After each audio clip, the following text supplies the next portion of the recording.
राष्ट्रप्रवाह Vidarbha news में आप सभी का स्वागत है। मैं मनन व्यास और आज की देखते हैं ताजा खबर।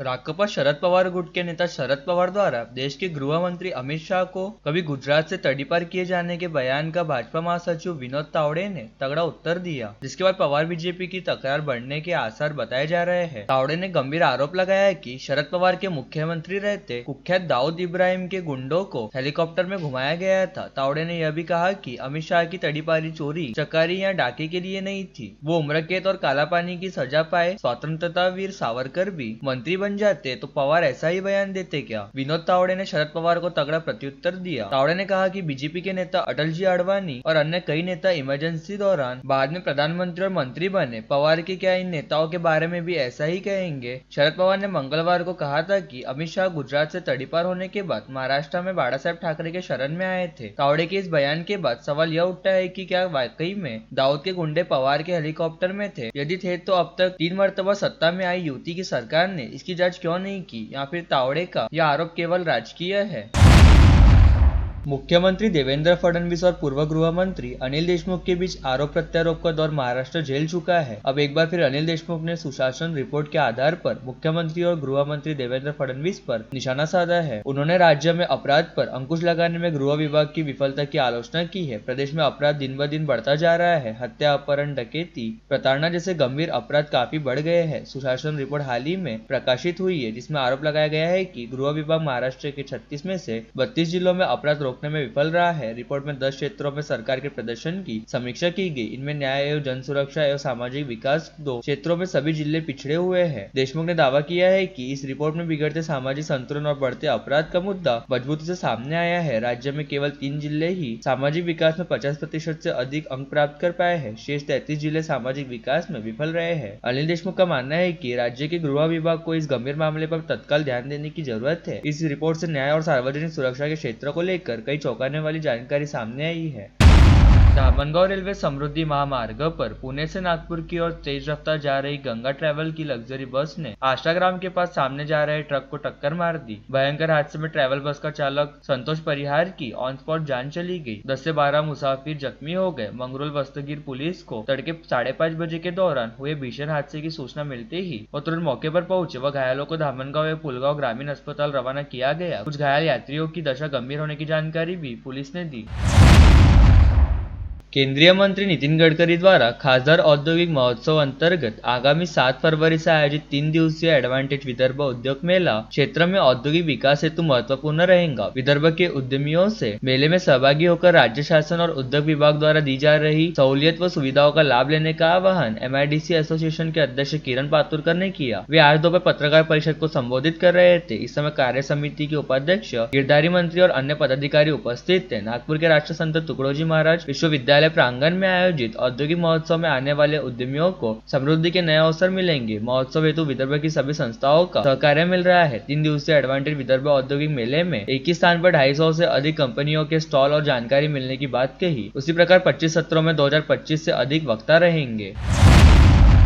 नागपुर में हत्याओं का सिलसिला शुरू है। आज एक और हत्याकांड ने उपराजधानी को दहला दिया। 4 लोगों ने मामूली वजह से अपने दोस्त की हत्या कर दी और शव को सड़क पर फेंक दिया। यह घटना नागपुर के दंतोली इलाके में हुई। मारे गए युवक की पहचान लक्की उर्फ करण राजेश नायकर के रूप में हुई है। आरोपियों के नाम कुणाल राउत, उनकी पत्नी काजल राउत, साला योगेश कोवे और चाचा रुपेश वागाड़े है। पुलिस के मुताबिक लक्की नायकर और आरोपी कुणाल राउत दोनों दोस्त थे। दोनों एक साथ शराब पीते पार्टी करते थे। दिवाली के दिन दोनों के बीच शराब पीने को लेकर विवाद हुआ था। उस वक्त लक्की ने कुणाल की जमकर पिटाई की थी। कुणाल ने लक्की के खिलाफ दंतोली थाने में मामला दर्ज कराया। जैसे ही लक्की के खिलाफ मामला दर्ज हुआ, उसके पिता की दिल का दौरा पड़ने से मृत्यु हो गई। लक्की अपने पिता की मौत के लिए कुणाल को दोषी मानता है। तभी से वह कुणाल से नाराज था। लक्की हमेशा कुणाल को गाली गलौज कर जान से मारने की धमकी देता था। इसलिए कुणाल लक्की की परेशानियों से तंग आ चुका था। मंगलवार की रात 11 बजे लक्की अपने एक दोस्त के साथ तकिया मैदान पर बैठा था। इसी बीच कुणाल राउत वहां आ गया। हमेशा की तरह लक्की ने उसके साथ दुर्व्यवहार किया। दोनों में हाथापाई हुई। इसी बीच कुणाल की पत्नी काजल राउत, साला योगेश कोवे और चाचा रुपेश वागले वहां आ गए। चारों ने लक्की को पकड़ लिया और उसके पेट में चाकू मारकर हत्या कर दी। उसके शव को सड़क किनारे फेंक कर चारों भाग गए। इस मामले में दंतोली पुलिस ने हत्या का मामला दर्ज कर कुणाल, काजल, योगेश और रुपेश को गिरफ्तार कर लिया है।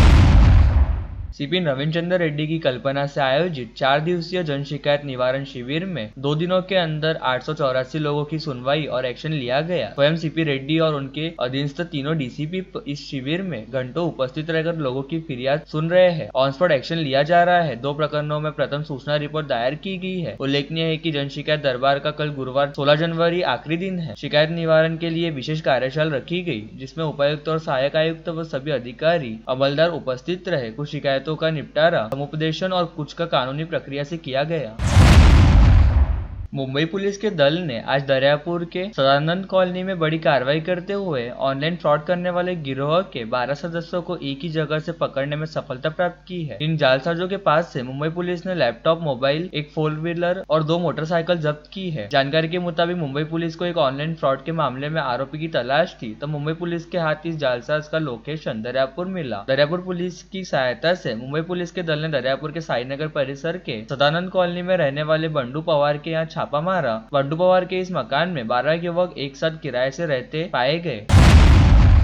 औद्योगिक प्रशिक्षण संस्था में दिया जाने वाला प्रशिक्षण उत्पादन उन्मुखी होने के कारण इसमें वास्तविक भी अधिक होता है। वास्तविक प्रशिक्षण प्रदान करने के लिए प्रशिक्षणार्थियों का आत्मविश्वास बढ़ाना तथा उन्हें औद्योगिक प्रतिष्ठानों की भांति विभिन्न मशीनों को स्वयं संचालित करना तथा उन पर विभिन्न प्रकार के कार्य अधिकतम सटीकता के साथ निश्चित समय के भीतर तैयार करना आवश्यक है। इसके लिए उन्हें औद्योगिक प्रतिष्ठानों की तरह ही विभिन्न नौकरियों और उनके लिए आवश्यक कौशल का प्रदर्शन करना होगा। उपरोक्त पहलुओं को ध्यान में रखते हुए छात्रों के कौशल को बढ़ाने और सरकार के राजस्व को बढ़ाने के लिए उत्पादन उन्मुख प्रशिक्षण योजना के तहत छात्रों को प्रशिक्षण के साथ साथ मार्गदर्शन भी दिया जा रहा है। इसके लिए संत गाडगे बाबा शासकीय औद्योगिक प्रशिक्षण संस्थान अमरावती में विशेष जोर दिया जा रहा है। उक्त प्रतिपादन विधायक श्रीमती सुलभा खोड़के ने किया। रविवार 12 जनवरी 2025 को संत गाडगे बाबा शासकीय औद्योगिक प्रशिक्षण संस्थान अमरावती मोशी मार्ग पर एनएसएस सभागार में राष्ट्रीय युवा दिवस के अवसर पर आयोजित उद्यमिता प्रेरणा कार्यक्रम में उद्घाटन भाषण में बोल रही थी। इस अवसर पर अस्पा बंड सन्स प्राइवेट लिमिटेड निदेशक रंजीत बंड मंच विशेष अतिथि तथा मुख्य वक्ता के रूप में राष्ट्रीय युवा पुरस्कार विजेता Suchita Barve, all India director federation के अध्यक्ष भोजराज काले, संयोजक के रूप में संत गाडगे बाबा सरकारी औद्योगिक प्रशिक्षण संस्थान अमरावती के उप निदेशक सुधा टोम्बरे, उप प्रमुख संजय बोरकर मंच पर उपस्थित थे। सर्वप्रथम अतिथियों द्वारा राजमाता जिजाऊ एवं स्वामी विवेकानंद की छवि पर पुष्पांजलि अर्पित कर कार्यक्रम प्रारंभ हुआ। विभिन्न प्रतियोगिताओं में सर्वोच्च स्थान प्राप्त करने वाले प्रशिक्षुओं को गणमान्य व्यक्तियों द्वारा प्रमाण पत्र एवं स्मृति चिन्ह देकर सम्मानित किया गया। कार्यक्रम का संचालन पल्लवी वैद्य ने किया तथा धन्यवाद ज्ञापन प्रकाश गंडोदर ने किया। इस अवसर पर आईटीआई के छात्र, समूह निदेशक, कलात्मक निदेशक, पूर्व छात्रों के माता पिता, कर्मचारी मुख्य रूप से उपस्थित थे।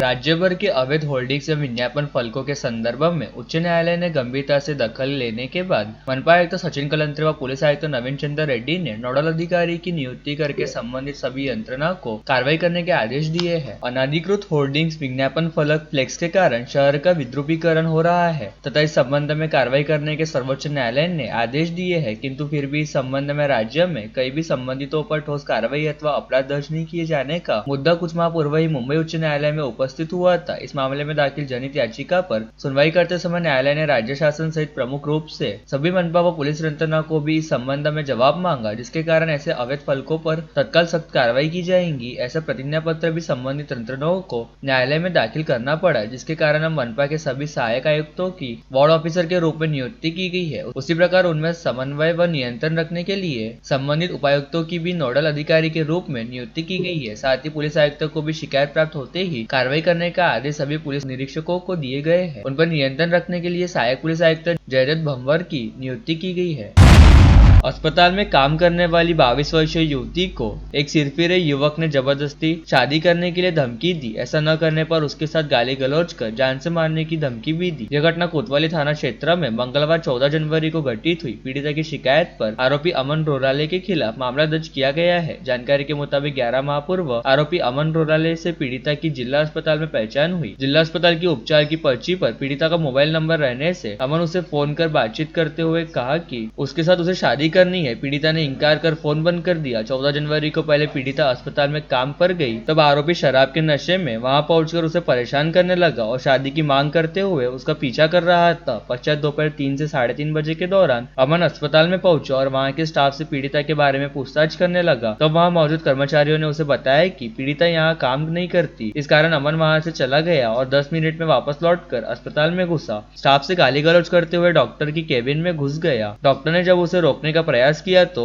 उनके साथ भी धक्का मुक्की कर पीड़िता का हाथ जबरदस्ती पकड़कर उसे डॉक्टर की केबिन से बाहर निकाला और कहने लगा कि यदि उसने आज शादी नहीं की तो वह उसे जान से मार देगा। शिकायत के आधार पर कोतवाली पुलिस ने आरोपी के खिलाफ बीएनएस की विविध धाराओं के तहत मामला दर्ज कर जांच शुरू की है। अंतिम संस्कार के लिए बैतूल गए फिरियादी के घर से किसी अज्ञात चोर ने 2,83,000 का माल चुरा लिया। गाड़गे नगर पुलिस स्टेशन अंतर्गत फिरियादी हरीश कुमार हरगोविंद लाल गोदवानी ने दी शिकायत के अनुसार वह बहन की सास के अंतिम संस्कार हेतु बैतूल को गए थे। तभी फिरियादी की पड़ोसी ने उसे फोन करके जानकारी दी कि उसके घर का दरवाजा खुला है। फिरियादी ने वापस आने पर देखा तो घर में से 2,83,000 का माल नदारद था। फिरियादी की शिकायत पर पुलिस ने अज्ञात के खिलाफ मामला दर्ज किया। अमरावती बस स्टेशन पे से किसी अज्ञात ने महिला के पर्स से 5 लाख का श्रवण यंत्र चुरा लिया। दिलावरपुर शिरसगांव निवासी पूजा स्वप्निल खड़से ने दी शिकायत के अनुसार उसे एक लड़का है जिसका सर का ऑपरेशन हुआ है और उसे डॉक्टर ने श्रवण यंत्र का इस्तेमाल करने को कहा है। जब फिरियादी और उसका लड़का 13 जनवरी को अमरावती बस स्टेशन से चांदू रेलवे जाने के लिए निकले तब बस स्टैंड पे किसी अज्ञात ने उसके पर्स में से 5 लाख की मशीन चुरा ली। फिरियादी की शिकायत पर सिटी कोतवाली पुलिस ने अज्ञात के खिलाफ मामला दर्ज किया। और लेटेस्ट न्यूज देखने के लिए राष्ट्र